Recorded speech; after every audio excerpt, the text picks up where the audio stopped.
It's Friday, August 30th, and I'm your host, Paula Hersey. On today's show, we take a look at youth programs now open for registration, learn to golf and hockey. And our feel-good segment is from the 2018 Archives, Barnstable Canine Officers. Now, for a look at municipal and legislative notes.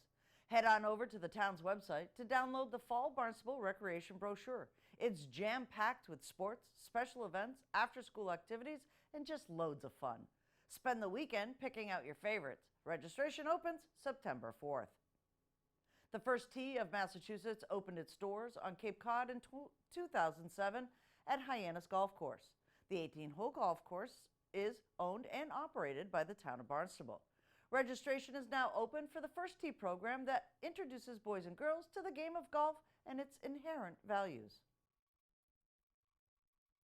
The First Tee program at the Hyannis Golf Course. With me, David Dunellen. He is the teaching professional, and this is such a wonderful program. Tell us a little bit about what First Tee is. Well, the First Tee is a life skills program for kids ages 7 through 17, 6 through 17. And here at Hyannis, we run three different seasons, a spring semester, a summer season, and a fall season. So the kids can come for 9 weeks at a time. The programs last 9 weeks. And so they can get 27 weeks, 54 hours of instruction in a wonderful setting like this. The Hyannis Golf Course is always helpful with us in the program. And what does the program entail? There's golf, obviously, but it's a life skills program. So they learn, every week they learn a new life skill. So honesty, integrity, respect, courtesy, responsibility, all of those wonderful things that we as adults need to learn as well. But that's what we teach them, and they learn the golf skills along with that. And incorporating those skills into golf, not a lot of people especially who don't play golf, understand that those honesty skills and things like that really are important to this game. It really is.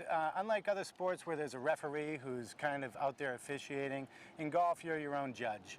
You decide whether or not you've broken a rule, you call the rule on yourself. And that's pretty cool out here. The kids learn that right away, you know, how to count their score and remember how many shots they took and stuff like that. Yeah. Great. And we've noticed there's quite a few young ladies in the course this year. Yeah. We have, it's a small crowd today with maybe the threat of weather, but we're running about a 40% rate of female to male on the golf rosters. So we're thrilled with that. We love the little girls playing golf.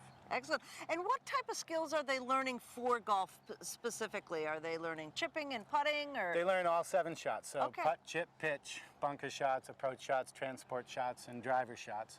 And then they learn, you know, how to score along with that. They learn how to control distance. A lot of these kids are learning coordination for the first time too. Right. They're not, everybody is a gifted athlete, so it takes some kids longer than others to learn, and it's a lot of fun. I mean, it really is. Right. And do you see these kids, after they come through this 9-week course, kind of start to, you know, either go out for their teams at school or start to come back here with their parents? Absolutely. We have a lot of families who play golf out here, a lot of brothers and sisters who play golf. Lots and lots of kids have played on all the local high school golf teams. So there's a million of them. You know, they keep going. And then the kids in this age, we have a new program called the PGA Junior League, and there's over 50 kids competing in that.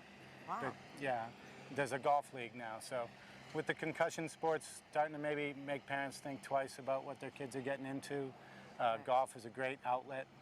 It's very social. You don't need to be fast. You don't need to be super strong.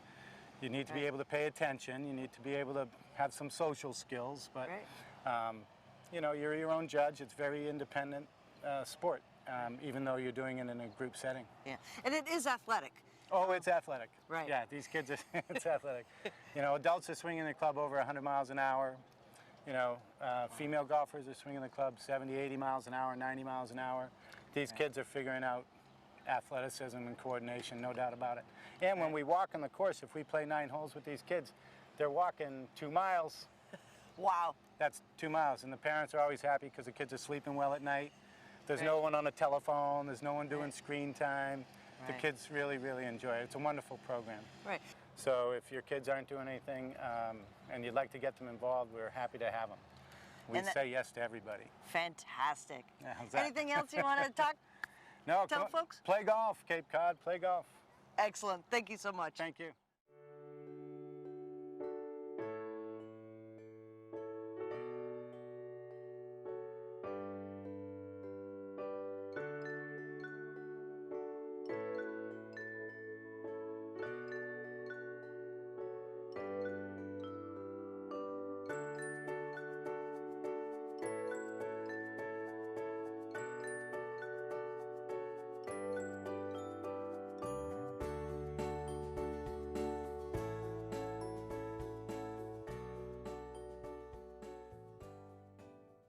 It's never too soon to start talking hockey in the town of Barnstable.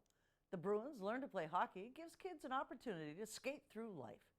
Yes, hockey is fun. Yes, hockey builds physical skills and coordination. Yes, hockey is a great family activity you and your child can enjoy together. But there's a lot more to hockey. Hockey builds confidence and character. Hockey teaches teamwork and sportsmanship. Hockey is a membership in a common community that lasts for life.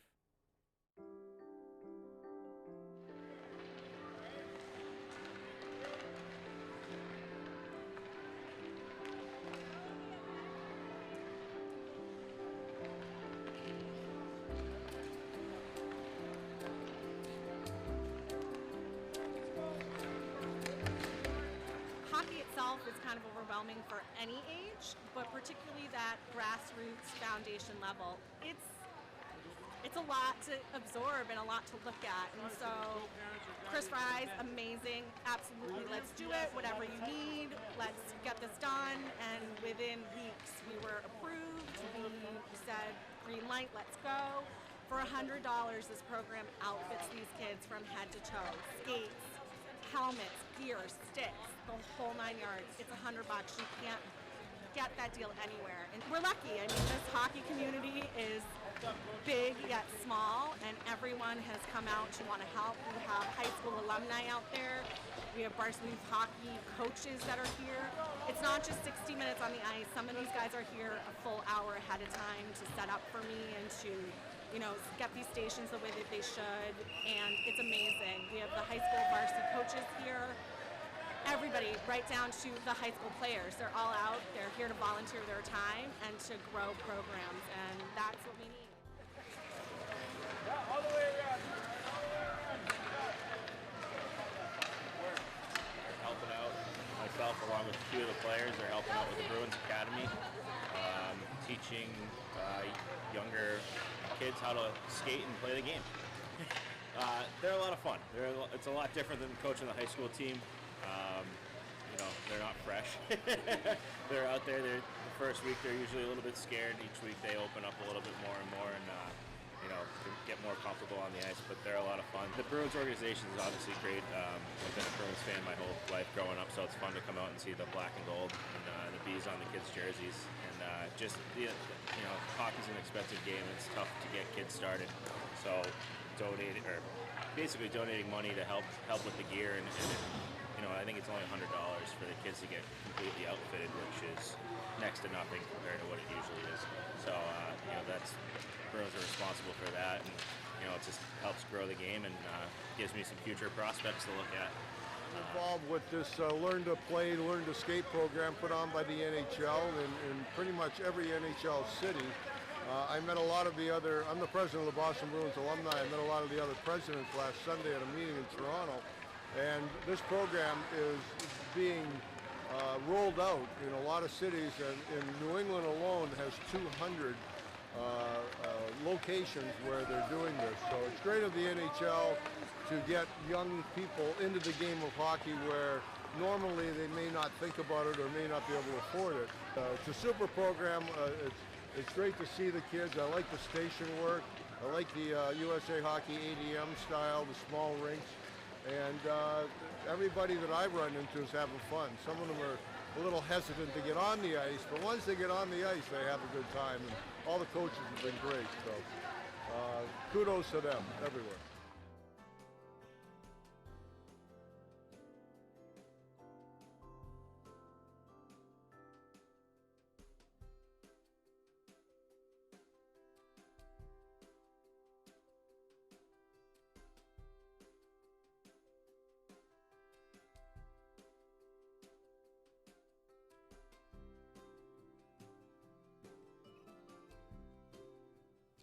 Out of the archives for a Feel Good Friday, meet the Canine Officers of Barnstable.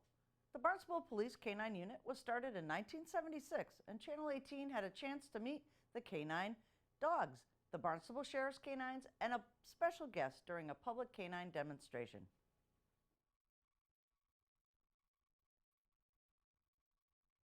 We love doing these types of things. It's special for us to be down here in our hometown, get to showcase kind of what our dogs do, and let the public kind of interact with us and see what the dogs do. So we're happy to come to all these demos.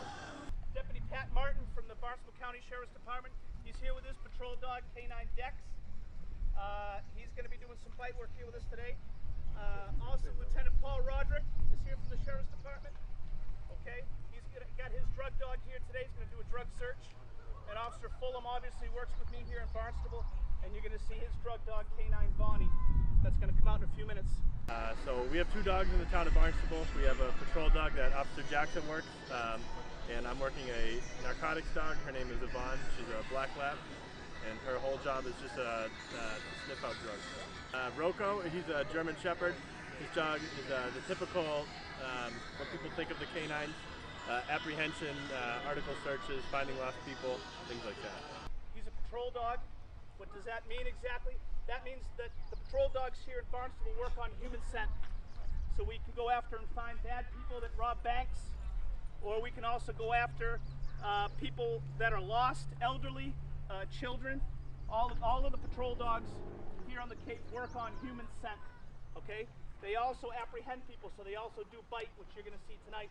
Officer Fulham is not exactly volunteering, but since he's the junior canine guy here, he gets to get bit tonight. You got a warrant for your arrest. Mine? Yeah. No way. Yeah, we do. Yeah, we do. Yeah. Stop. Where's his dog? Where's his dog? Hey, what are you doing?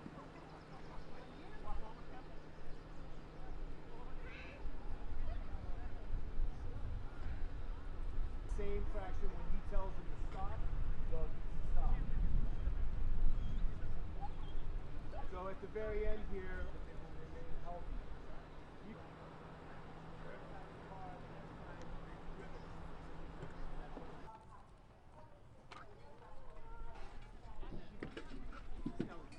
What is that?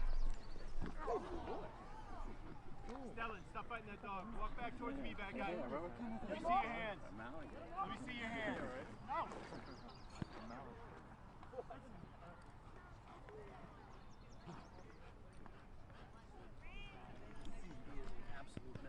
So you'll see he'll stay exactly there. And unless Kevin was to give him some sort of pain from a leg or from a strike, he wouldn't move.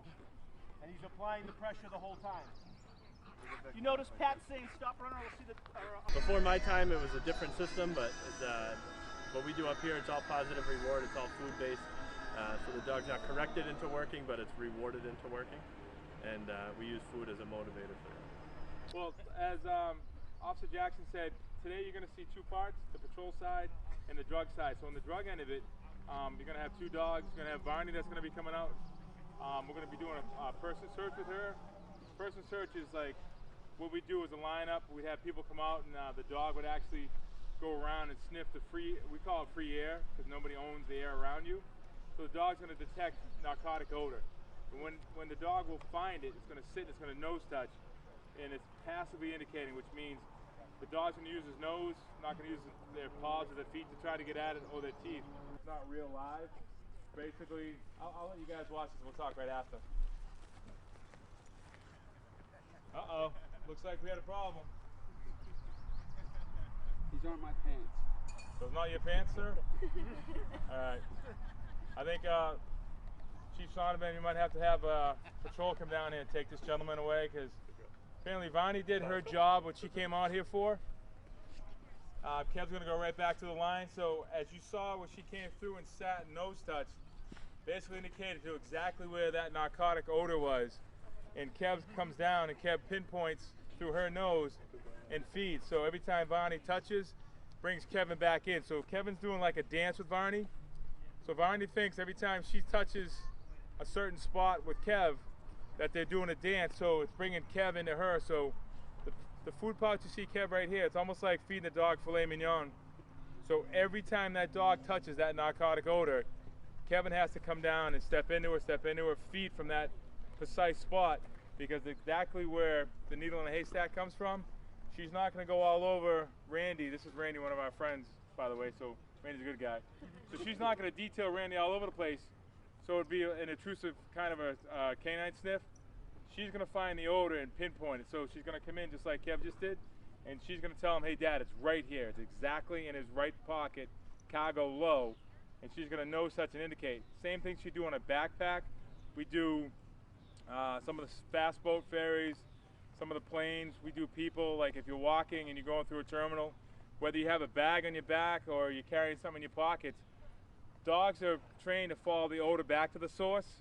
So that's why Kev came back and did the rest of the people, and then basically let Barney off lead, and Barney comes back in and indicates exactly where that narcotic odor is. So on our end, the dogs, as in true form of what they find, it's exactly what it is. We can't make any of our dogs lie to say the drugs are on her, the drugs are on him, because somebody thought they saw what they thought they saw. If the dog doesn't indicate, there's nothing there. There's no odor, there's no drugs. And this is the exact reaction that we get if there's narcotic odor present on a person, in a bag. And you're gonna see on my end, when I bring out Diesel, we're gonna do a package search, like if we do something in schools or in the postal annexes, that how quickly the dogs will indicate and find the odor. There you go, bud. So it was open to the patrol division. I applied for it. It was an open bid. I got selected, and then got my dog and went to school with the dog. I did not grow up with dogs. My wife and I got a dog first, and now we have 2 dogs because we have Yvonne and we have another dog at home. Every day that we go and work, so what I'm going to do is I'm going to go around and I'm going to let Diesel smell all the bags that he has to do. And as Diesel's indicating, this bag here, this is the bag that he likes. Basically we call this like a cursory scan. So he basically got the bag that he wanted to get, and he brings me into him. I got to keep coming down, and then we feed him from the source. So that means that every time he nose touches, I got to come down. So he thinks that he's making me come down to him because he's making Dad proud and Dad happy that he found this narcotic odor out of all these bags, and everybody that's here, that he's smelling all the odors. So he's basically getting the reward that he's getting, which is basically just, you can Uber, that you can feed your dog at home, but he thinks for him, this is like filet mignon. So this is like the best thing that he's getting, because I got to hand feed him out of the pouch. So every time he nose touches, and he goes down to touch with his nose, and he's passively indicating that odor, he's making me come to him, and he's telling me, hey Dad, this is where the odor is. So we always say that, and the drug end of it, if he could drive, I'd be out of a job. Because like me and Kev, we're basically the dopes and the rope, so that the dog actually does what they do. We don't really find the drugs, because his nose is like 15 times stronger than our nose is, so he's basically smelling everything that's out here, and with the wind that's blowing around, he's indicating the one odor that's in this bag and coming down and getting his reward. So again, we got to play this game every day for him to do what he's doing right now. Good boy, bud. So whether we have the collar on or the collar off, and Diesel just turned a year old, so Diesel's like our youngest canine that we actually had in training. So whether the collar's on or the collar's off, he's still going to work. So people ask me all the time, if I go out and I walk Diesel around and I'm not in uniform, does he actually work? Yes, he's actually working whenever he's out. He's smelling, he's indicating the odor that he's trying to find. Good boy, bud. There you go, Diesel. Good boy, bud. Yeah, bud. Good boy. That people don't think about is when our dogs come into our house, if my dog wants to jump up on the kitchen table, I let him do it. He can't be told no, because in the real life situation, I don't know what he's going to have to jump on, and I don't want to discourage anything. So For the patrol dogs, they come from overseas, and there'll be different breeders is where you go. So right now they go to Pennsylvania is where a lot of the dogs are coming in from overseas in Europe. and they go through a selection process just like any other job. So they have all these dogs, they put them in through all these different scenarios, and the trainer and the new canine handler kind of sits back and watches and tailors what they like. In addition to the training for what the dog has, it's also the personality of the dog. These dogs live at home with us, they live with your family, so they kind of match the personality of the dog with the handler and the family. So they come from all over. My dog was 2 years old when we got her. She's starting off as a guiding eyes dog. She no longer is in that program, and she's perfect for what we need. So I got her as a little bit older. They'll range from any age, usually 8 months to a year to 2 years, it all depends. Being able to see what the dog's seeing. So the camera system is more for the patrol dog, not the narcotics dog or detection dog. It's for the patrol dog. It allows the handler to see kind of first eyes of what the dog's seeing. Obviously, in certain situations, you're going to send the dog in first to try to find the suspect, or so having a camera allows people to have eyes into that house and see what the dog's seeing before you're actually sending a human being into those environments. Monumental. So the new camera system that we're in the process of purchasing too, because we have a canine opening. So we want 2 cameras for the 2 patrol dogs in addition to Rocco, but the new one coming in. These camera systems cost upwards of $20,000, and the idea of having these cameras that are going to save lives is huge, but it also comes with a major price tag, and not one that any of our budgets have just lying around. So for the community to come together, it benefits the community, it benefits the neighboring agencies, and with the partnership with Cape Cod Beer and the support that they gave us, allowed us to reach one of our goal for one of the cameras right now, and set us on our way as we work for a second one. So it couldn't have been a better event. It was a huge community outpouring of support for us and the Yarmouth Police Department, and very grateful for Cape Cod Beer. This is his first time. He's been in a public situation like this. He's been in a lot of news conferences and in buildings getting interviewed and so forth, but his old drives are kicking in now, because he can sense, he's heard the other dogs. He's starting to get into the mode that he was trained with for a year and a half before this happened. So you can see he's actually shaking here. He thinks it's his time to do it again, so, but not yet.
Up next, things to do, places to go, and people to meet.